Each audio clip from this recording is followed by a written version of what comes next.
भिवंडीमध्ये सत्ता संघर्ष झालाय। भाजपमधील उभी फूट आणि काँग्रेसमधील नाराजी यांनी गाजलेल्या भिवंडी महापालिकेमध्ये महापौर आज निवडून आलाय। भाजपचे बंडखोर नगरसेवक नारायण चौधरी यांची महापौरपदी वर्णी लागली आहे। भिवंडीत काँग्रेसनं भाजपला शह देत भिवंडी पालिकेत सत्ता स्थापन केली आहे। नारायण चौधरींना एकूण 48 मतं मिळाली आहेत, तर भाजपच्या स्नेहा पाटील यांना केवळ 16 मतं मिळाली आहेत, त्यामुळे त्यांचा पराभव झालाय। भाजपची 6 मतं या निवडणुकीत फुटली आहेत, त्यामुळे भिवंडीमध्ये भाजपला मोठा धक्का मानला जातोय।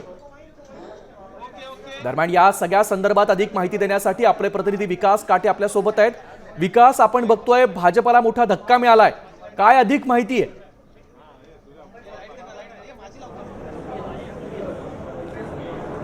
खऱ्या अर्थानं हा जो काही फटका आहे या भाजपला आहे, कारण की राज्यभरामध्ये महायुतीमध्ये निवडणूक लढवत असताना भिवंडीमध्ये महायुतीच्या माध्यमातून निवडणुका लढवल्या आल्या नव्हत्या, परंतु भाजपने या ठिकाणी 22चा आकडा गाठला होता। या ठिकाणी भाजपचे माजी खासदार कपिल पाटील आणि महेश चौगुले जे काही आमदार त्यांच्या माध्यमातून या ठिकाणी ज्या काही निवडणुका लढवल्या होत्या त्यामुळे 22चा आकडा गाठला होता।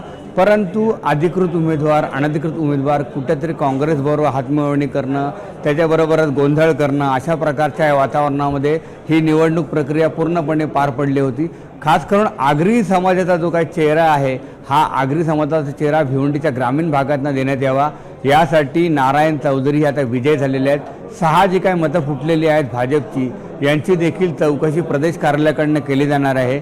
एका कमिटीच्या माध्यमातून ही जरी चौकशी केली गेली असली तरी त्यांनी मतदान का केलं नाही याचा जाब देखील त्यांना विचारला गेला आहे। कोकण विभागीय आयुक्तांकडे अशा प्रकारची नोंदणी केल्यानंतर 22चा आकडा भाजपकडे होता। 6 उमेदवारांनी किंवा 6 नगरसेवकांनी का मतदान केले नाही याचा देखील जाब भविष्यात विचारला जाणार आहे। खास करून सेनेनं विलास पाटील यांना देखील मदत केली समजते, कारण की शिवसेनेची शिंदेची सेना होती, या सेनेच्या माध्यमातून विलास पाटील खरं भारतीय जनता पक्षाला या ठिकाणी धक्का मिळालेला आहे आणि शिवसेनेने देखील भारतीय जनता पक्षाला मोठा धक्का या ठिकाणी दिला आहे, कारण की शिवसेनेनं कोणार्क आघाडीला या ठिकाणी मतदान केल्याची माहिती समोर येते।